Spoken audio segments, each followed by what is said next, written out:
নমস্কার। ঠাকুর শ্রী শ্রী রামকৃষ্ণ পরমহংসদেব এবং মা শারদার চরণে আমার সশ্রদ্ধ প্রণাম জানিয়ে ভিডিওটা শুরু করছি। আপনার কি কখনো মনে হয়েছে যে আপনি হয়তো কারুকে ভালোবাসেন, খুব ভালোবাসেন, কিন্তু তা সত্ত্বেও তার ওপর আপনার প্রচণ্ড রাগ হয়? আপনি যখন একা থাকেন তখন আপনি ভেবেছেন যে আমি তো এরকম চাইনি, আমি তো এইরকম রাগ, মাথা গরম এইরকমভাবে বাঁচতে চাইনি, তাহলে আমার এরকম হয় কেন? রাত্রিবেলা শুয়ে শুয়ে আপনার হয়তো মনে হয় যে না, এটা ঠিক হচ্ছে না, আমাকে চেঞ্জ করতে হবে, আমাকে রাগকে কন্ট্রোল করতে হবে, আমি কোনো কথাই এবার থেকে বলবো না। কিন্তু 2-3 দিন ঠিক থাকে, আবার 2-3 দিন পর আবার আপনার রাগ হয়। আসলে আপনি মানুষ হিসাবে কিন্তু খুব ভালো। অনেক খারাপ মানুষ আছেন, অনেক খারাপ মনের মানুষ আছেন, কিন্তু আপনার মনটা খুব ভালো। তা সত্ত্বেও আপনি নিজেকে চেঞ্জ করতে পারছেন না। ওই যে মাঝে মাঝে আপনি রেগে যান, আর রেগে গেলে আপনি নিজের ওপর কন্ট্রোল করতে পারেন না। কিভাবে এই অবস্থার পরিবর্তন ঘটাবেন? কিভাবে আপনার নিজের রাগকে কন্ট্রোল করবেন? কিভাবে নিজের অধিকার বোধ, হিংসা এগুলোকে কন্ট্রোল করবেন? সেটা নিয়েই আজকের ভিডিও। আশা করছি আজকের ভিডিও থেকে আপনি আপনার মনের প্রশ্নের সমস্ত উত্তর পেয়ে যাবেন। আসলে এই যে সমস্যা, এটা একটা কমন সমস্যা। এটা আমাদের নিজের সঙ্গে, নিজের মনের সঙ্গে একটা যুদ্ধ। এই যুদ্ধ শান্ত হয়ে যাবে, কারণ এই ভিডিও শেষে ঠাকুরের বলে দেওয়া এমন একটা উপায়ের কথা বলবো, যে উপায়টাকে আপনি যদি অবলম্বন করে এগিয়ে চলেন তাহলে আপনার মন ধীরে ধীরে শান্ত হবেই। তাহলে চলুন ভিডিওটা শুরু করি। প্রথমেই জেনে নিতে হবে যে কেন রাগ হয়, কেন হিংসা হয়। আসলে আপনার যে রাগ হয়, কিংবা আপনার যে কারোর প্রতি হিংসা হয়, কিংবা আপনার মনে যে অধিকার বোধ আছে, সেই অধিকার বোধে আঘাত লাগলে আপনার মনে যে প্রচণ্ড রাগ হয়, তার মানে কিন্তু এই নয় যে আপনি খারাপ মানুষ। এগুলো মানুষের মনের স্বাভাবিক প্রবৃত্তি। ভগবদ গীতায় শ্রীকৃষ্ণ অর্জুনকে বলেছিলেন, কামনা থেকে আসক্তি জন্মায়, আর আসক্তি থেকে ক্রোধ জন্মায়। এটার সহজ ব্যাখ্যা হচ্ছে, যেখানে আসক্তি আছে সেখানে অধিকার বোধ আছে, আর অধিকার বোধ থেকে হারানোর ভয় জন্মায়। আর যেখানে ভয় থাকে সেখান থেকে হিংসা জন্মায়। এটা একটা খুব স্বাভাবিক বিষয়। যেমন ধরুন, আপনি হয়তো কোনো মানুষকে খুব ভালোবাসেন, আর এই ভালোবাসেন বলে আপনার মনে তার প্রতি একটা অধিকার বোধ জন্মায়। আর এই অধিকার বোধ কিন্তু ভুল কিছু নয়, কারণ এটা ভালোবাসার একটা স্বাভাবিক লক্ষণ। যেখানে অধিকার বোধ আছে সেখানে হারানোর ভয়ও থাকে, আর এই হারানোর ভয় থেকেই শুরু হয় হিংসা। আমাদের মনে হয় যে অন্য কেউ এসে বুঝি সেই মানুষটাকে আমাদের থেকে দূরে নিয়ে চলে যাবে। এই রকমভাবেই মনের মধ্যে জন্মায় হিংসা, রাগ, অভিমান। ঠাকুর শ্রী শ্রী রামকৃষ্ণ পরমহংসদেব খুব সুন্দরভাবে এবং সহজভাবে বলেছিলেন। ঠাকুর বলেছিলেন, কামিনী কাঞ্চনের প্রতি আসক্তি মানুষের সমস্ত সমস্যার মূল। এখানে কামিনী কাঞ্চন বলতে যে শুধুমাত্র অর্থ বা নারী, এ কথা কিন্তু বোঝানো হয়নি। যে কোনো জিনিসের প্রতি অধিক আসক্তি, সেটা কারুর প্রতি ভালোবাসা হতে পারে, মান সম্মান, প্রতিপত্তি, এগুলোও হতে পারে। যখন আমরা কোনো কিছুকে খুব শক্ত করে ধরে রাখতে চাই, তখন আপনা আপনি মনের মধ্যে একটা ভয় তৈরি হয়, আর সেই ভয় থেকেই আসে অধিকার বোধ, আর অধিকার বোধ থেকেই আসে হিংসা। আপনি রেগে যাচ্ছেন, আপনার মধ্যে অধিকার বোধ আছে, আপনি কারোকে হিংসা করছেন, এর মানে যে আপনি খুব খারাপ তা কিন্তু নয়। আসলে মন যেখানে বেশি জড়িয়ে যায় সেখান থেকেই আসে কষ্ট। এখানে একটা স্বাভাবিক প্রশ্ন আসে, যদি হিংসা, রাগ এগুলো মানুষের স্বাভাবিক প্রবৃত্তি হয়, তাহলে আমরা কি সারা জীবন এর মধ্যে বদ্ধ হয়ে থাকবো? এর থেকে কখনোই বেরোতে পারবো না। না, এর থেকে বেরোনোর উপায় আছে, আর সেই উপায়ের রাস্তা শ্রী মা সারদা দেবী এমনভাবে বলেছেন, এমন একটা সহজ পদ্ধতি বলেছেন যেটা শুনলে কিন্তু আপনি অবাক হয়ে যাবেন। মা বলেছিলেন যে যদি শান্তি চাও তাহলে কারোর দোষ দেখো না, দোষ দেখো নিজের।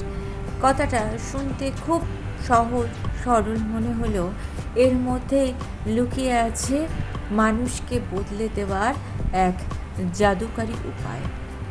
সাধারণত কী করে, আমাদের যদি কেউ কষ্ট দেয়, যদি কেউ কটু কথা বলে, তখন কিন্তু আমরা দুঃখ পাই, আমরা ভাবতে বসি যে কেন এই কথাটা বললো, সে আমাকে বুঝলো না। কিন্তু মা বলছেন অন্যের কথা ভেবো না, অন্য কি বললো সেটা না ভেবে একটু নিজের দিকে তাকাও। কারণ আমরা যখন অন্যের দোষ দেখি তখন আমাদের নিজেদের ভেতরের অহংকার বাড়তে থাকে, তখন আমাদের মনে হয় যে আমি ঠিক, ও ভুল। এই আমি ঠিক ভাবটাই অহংকার, আর এই অহংকার যত বাড়ে তত কিন্তু মন অশান্ত হয়, অধিকার বোধ বাড়ে, কষ্ট বাড়ে। কিন্তু যখন মানুষের অহংকার কমতে থাকে তখন মানুষ ধীরে ধীরে শান্ত হয়। অধিকারের বোধ কমলে হিংসা কমে, হিংসা কমলে মানুষ ধীরে ধীরে শান্ত হতে শুরু করে। মা সারদা দেবী আরও একটা সুন্দর কথা বলেছিলেন। মা বলেছিলেন অন্যের দোষ দেখতে গেলে নিজের মনটাই কঠিন হয়ে যায়, জটিল হয়ে যায়। আসলে আমরা যখন অন্যের দিকে বেশি লক্ষ্য দিই তখন কিন্তু আমাদের নিজের মনের জটিলতা বাড়তে শুরু করে। আমরা বুঝতেই পারি না কখন আমাদের মনের সরলতাটা হারিয়ে যায়, আমরা কখন জটিল হয়ে পড়ি।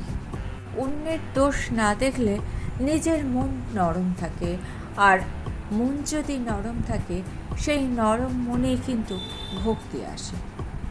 অনেকেই আছেন যে তারা কিন্তু নিজের ভুল বুঝতে পারেন, তারা নিজেদেরকে বদলানোর চেষ্টা করছেন কিন্তু পারছেন না, তার মানে এটা একটা আধ্যাত্মিক লক্ষণ। অনেকে নিজের ভুল বুঝতেই পারে না, যারা নিজের ভুল বুঝতে পারছেন কিন্তু নিজেকে বদলাতে পারছেন না, তারা কিন্তু এই মা এবং ঠাকুরের উপদেশগুলো যদি একটু মেনে চলেন আর নিজেকে একটু নিয়ন্ত্রণ করার চেষ্টা করেন তাহলে কিন্তু দেখবেন আপনাদের সমস্যাগুলো ধীরে ধীরে কমে আসছে। ঠাকুর শ্রী রামকৃষ্ণ পরমহংসদেব বলছেন যে নিজের দোষ দেখতে পারে সে অনেকটা এগিয়ে গিয়েছে, কারণ নিজের দোষ দেখা মানে কিন্তু বিবেক জাগ্রত হয়েছে। বিবেক জাগ্রত হওয়াটা খুবই জরুরি, কারণ বিবেক যদি জাগ্রত না হয় মানুষ কখনো নিজেকে বদলাতে পারে না। তাই আপনার যদি মনে হয় যে আপনার রাগ হিংসাগুলোকে আপনি কমাতে চাইছেন, তাহলে জানবেন আপনি ব্যর্থ হচ্ছেন না, আপনি একটা প্রসেসিংয়ের মধ্যে আছেন। মা সারদা দেবীর জীবন থেকে আমরা একটা জিনিস খুব স্পষ্টভাবে দেখতে পাই যে মা কিন্তু কখনো কারুকে ত্যাগ করেনি। মার কাছে কেউ এসে যদি বলতো যে মা আমি নিজের রাগকে কন্ট্রোল করতে পারছি না, আমার মনে খুব হিংসা হয়, তখন মা কিন্তু তাকে কখনো বলতেন না তুমি খারাপ। মা বলতেন ধীরে ধীরে সব ঠিক হয়ে যাবে। মা বলেছেন তুমি চেষ্টা করো, দেখবে ধীরে ধীরে সব ঠিক হয়ে যাবে। তোমার চেষ্টা থাকলে ঈশ্বরও কিন্তু তোমায় সাহায্য করবেন। মা নিজেকে দোষ দেওয়ার পক্ষপাতী কখনোই ছিলেন না, মা সবসময় বলতেন যে নিজেকে কখনো দোষ দিও না, আসলে নিজেকে ঘৃণা করলে কখনো পরিবর্তন আসে না। আর আরেকটা কথা দেখবেন, ভিডিওর প্রথমেই আমি যে কথাটা বলেছি যে আমাদের যখন রাগ হয়, হিংসা হয়, তখন আমরা ভাবি যে আর আমরা এরকম রাগ করব না এবং 2-3 দিন ভালো থাকি। এর মানে 2-3 দিন ভালো থাকার মানে কিন্তু আপনার উন্নতি হচ্ছে। আসলে অভ্যাস একদিনে বদলায় না, অভ্যাস ধীরে ধীরে বদলায়। ঠাকুর বলছেন 10 বার পড়ে গেলে 11 বার উঠতে হয়। তাই যদি আপনার মনে আবারও হিংসা হয়, আবারও রাগ হয়, তখন কখনোই ভাববেন না আমি খারাপ, ভাববেন যে আমি চেষ্টা করছি, আমি নিজেকে পরিবর্তন করার চেষ্টা করছি, আমি ঠিক সফল হব। এখন একটা বাস্তব প্রশ্ন আসে যে যদি আমরা নিজের ভুল বুঝতেই পারি, তাহলে আবার কেন আমরা সেই আগের জায়গায় ফিরে যাই? আমাদের সবার সঙ্গে সাধারণভাবে একটা ঘটনা ঘটে, আমরা হঠাৎ খুব রেগে গেলাম, তারপর নিজের ভুল বুঝতে পারলাম, তারপর হয়তো ভাবলাম যে না আর আমি রাখবো না, আর আমি হিংসা করব না, কিন্তু 2-3 দিন পর আবার সেই আমরা একই কাজ করি। মনের যখন এই রকম অবস্থা হয়, অর্থাৎ আপনি রাগ করবেন না ঠিক করেও রাগ করলেন, আপনি হিংসা করবেন না ঠিক করেও হিংসা করলেন, কিংবা আপনি কোনো ঝুট ঝামেলায় যাবেন না বলেও সেই ঝুট ঝামেলায় জড়িয়ে পড়লেন, তখন সব থেকে কষ্ট কার হয় বলুন তো? সব থেকে কষ্ট অন্য কারোর জন্য হয় না, সব থেকে কষ্ট হয় নিজের জন্য। মনে হয় যে আমি চেষ্টা করেও কেন পারছি না। এ প্রসঙ্গে ঠাকুর সুন্দর একটা উদাহরণ দিয়েছিলেন। ঠাকুর বলেছিলেন, মন যদি ভেজা দেশলাই কাঠির মতো হয়, তাহলে সেখানে আগুন ধরতে চায় না। এই কথাটার অর্থ কিন্তু গভীর। ধরুন একটা দেশলাই কাঠি যদি শুকনো থাকে তাহলে খুব সহজে আগুন ধরে যায়, কিন্তু যখন সেটা ভেজা থাকে তখন 10 বার 12 বার ঘষলেও সেখানে আগুন ধরে না, কারণ সেখানে আর্দ্রতা থাকে। আমাদের মনের মধ্যেও বহুদিনের অভ্যেস জমে থাকে, রাগের অভ্যেস, হিংসার অভ্যেস, তর্ক করার অভ্যেস, নিজেকে ঠিক ভাবার অভ্যেস। এগুলো একদিনে তৈরি হয়নি, এগুলো অনেক দিন ধরে আস্তে আস্তে তৈরি হয়েছে, তাই এগুলো একদিনে যাবেও না। মন তো একটা মেশিন নয়, মন হচ্ছে একটা জীবন্ত জিনিস। তাই আজকে যখন আপনি ভাবছেন যে আর আমি আমার মনকে এত রাগ হতে দেব না, এত কষ্ট পেতে দেব না, তারপরেও মন আবার সেই একই কাজ করছে। মনকে সময় দিতে হবে, সময় খুব গুরুত্বপূর্ণ। গীতাতেও শ্রীকৃষ্ণদেব অর্জুনকে একই কথা বলেছিলেন। শ্রীকৃষ্ণ বলেছিলেন মনকে নিয়ন্ত্রণ করা খুব কঠিন, অভ্যাস এবং বৈরাগ্যের দ্বারাই মনকে নিয়ন্ত্রণ করা সম্ভব। অর্থাৎ একদিন জপ করলে হবে না, একদিন মনকে নিয়ন্ত্রণ করলে হবে না, এটাকে ধীরে ধীরে অভ্যাসে পরিণত করতে হবে। একটা বাচ্চা যখন হাঁটা শেখে তখন কি সে একদিনে পারে? সে চেষ্টা করে, পড়ে যায়, আবার পারে। কেউ তো তাকে বলে না যে তুমি পারছো না, তুমি ছেড়ে দাও। সবাই বলে তুমি পারবে, তুমি ধীরে ধীরে চেষ্টা করো। ঠিক একইভাবে আপনি যদি মাঝে মাঝে হেরে যান, তাহলে কখনোই ভাববেন না আপনি ব্যর্থ, মনে করবেন আপনি একটা প্র্যাকটিসের মধ্যে আছেন। সেখানে কোনো দিন ভালো ফল হবে, কোনো দিন খারাপ ফল হবে। আর আরেকটা সত্যি কথা হচ্ছে, পুরানো অভ্যেস একদিনে দুর্বল হয় না, ধীরে ধীরে তাকে দুর্বল করতে হয়।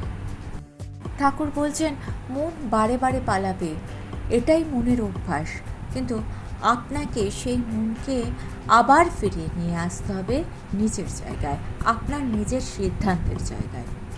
আর এই অভ্যাসটাকে বাস্তবে পরিণত করার জন্য ঠাকুর 3টি অভ্যাসের কথা বলেছিলেন। প্রথম হচ্ছে নাম জপ। নাম জপ করলে মন শান্ত হয়। ঠাকুর বলেছেন নাম ও নামই একই, অর্থাৎ ভগবানের নাম জপ করলে ভগবান আপনার ভেতর অধিষ্ঠান করবে। ভগবানের নাম করলে মন ধীরে ধীরে শান্ত হয়ে যাবে। মন কখনো ফাঁকা থাকে না। আপনি যদি ভালো চিন্তা করেন, আপনার মনের মধ্যে ভালো চিন্তাই বাস করবে। তাই ঈশ্বরের নামে যদি আপনার মন ভরে যায় তাহলে সেখানে রাগের জন্য, হিংসার জন্য, অধিকার বোধের জন্য আর জায়গা থাকবে না। আপনার মনে যখন কোনো অশান্তি আসবে, আপনি ধীরে ধীরে মনে মনে ঈশ্বরের নাম নিন, দেখবেন আস্তে আস্তে এটাই আপনার অভ্যাসে পরিণত হয়ে যাবে। আর আপনি কখন আপনার রাগ, হিংসা, আপনার অধিকার বোধগুলো ত্যাগ করে ফেলেছেন তখন আপনি নিজেই জানতে পারবেন না। মনকে অন্যদিকে ফেরান। ঠাকুর বলেছেন যে মনকে সঠিক পথে চালনা করতে হয়। আপনার মনে যখন কারোর সম্বন্ধে খুব রাগ হবে কিংবা হিংসা হবে, তখন আপনি সেই বিষয়টা থেকে বেরিয়ে গিয়ে অন্য বিষয় নিয়ে ভাবুন। আপনি একটু গান শুনুন কিংবা যেটা আপনার করতে ভালো লাগে সেটা করুন। সেই বিষয়ের মধ্যে মনকে আটকে রাখবেন না। যখন মনের মধ্যে হিংসা বা রাগ আসে তখন নিজেকে একটু সময় দিন, সঙ্গে সঙ্গে প্রতিক্রিয়া দেবেন না, মনকে সবসময় প্রশ্রয় দেবেন না। মনকে আপনার নিয়ন্ত্রণে রাখুন, মনের নিয়ন্ত্রণে আপনি চলে যাবেন না। সেই সময় একটু বাইরে চলে যান, গিয়ে একটু হাঁটাহাঁটি করুন কিংবা একটু গান শুনে নিন কিংবা একটু নাম জপ করে নিন। দেখবেন ধীরে ধীরে একটু সময় দিলেই মন আপনা আপনি শান্ত হয়ে যাবে। আমরা হঠাৎ আবেগের বশে, মুহূর্তের আবেগে এমন কোনো কথা বলে ফেলি যার জন্য আপনারই হয়তো পরে অনুশোচনা হবে। তাই ঠাকুর বলেছিলেন প্রথমে মনকে শান্ত করতে হবে, তারপর কথা বলতে হবে। ঠাকুর সবসময় বলেছেন ঈশ্বরের ওপর ভরসা করতে, বিশ্বাস করতে। মাকে বলুন, মা আমি পারছি না, তুমি আমাকে ভরসা দাও, তুমি আমাকে বিশ্বাস দাও, তুমি আমাকে এগিয়ে নিয়ে যাও। আসলে সব কিছু নিজের জোর দিয়ে বদলাতে গেলে সেটা বদলানো সম্ভব হয় না। অহংকার দিয়ে পরিবর্তন আসে না। আত্মসমর্পণ করলেই কিন্তু পরিবর্তন সহজ হয়। যখন আমরা ঈশ্বরের কাছে আত্মসমর্পণ করে বলি যে আমি দুর্বল, আমি পারছি না, আমি চেষ্টা করছি, তখন দেখবেন মন আপনা আপনি হালকা হয়ে যাবে। শ্রী মা সারদা দেবীও বলেছিলেন সব কিছু ঠাকুরকে বলো, অর্থাৎ আপনার মান, অভিমান, হিংসা যা কিছু সব ঠাকুরের পায়ে সমর্পণ করুন, আত্মসমর্পণ করুন। যেমনভাবে একটা শিশু মায়ের কাছে সব কথা বলে, ঠিক সেরকমভাবে ঈশ্বরের কাছে আত্মসমর্পণ করুন। দেখবেন ধীরে ধীরে আপনার মনে একটা শক্তি আসবে। ঠাকুর ও মায়ের বলা এই উপায়গুলো যদি আমরা ধীরে ধীরে নিজেদের জীবনের মধ্যে যুক্ত করি তাহলে দেখবেন ধীরে ধীরে আপনার মন পরিবর্তন হচ্ছে। ভিডিওটা ভালো লেগে থাকলে চ্যানেলটিকে সাবস্ক্রাইব করে নিয়ে পাশে থাকা বেল আইকনটা প্রেস করে দিয়ে অল অপশনটা ক্লিক করে দেবেন, তাহলে যখনই নতুন কোনো ভিডিও আপলোড করব তার নোটিফিকেশন আপনাদের কাছে পৌঁছে যাবে। ঠাকুর ও মায়ের চরণে প্রণাম জানিয়ে আজকে এই পর্যন্তই। Thanks for watching.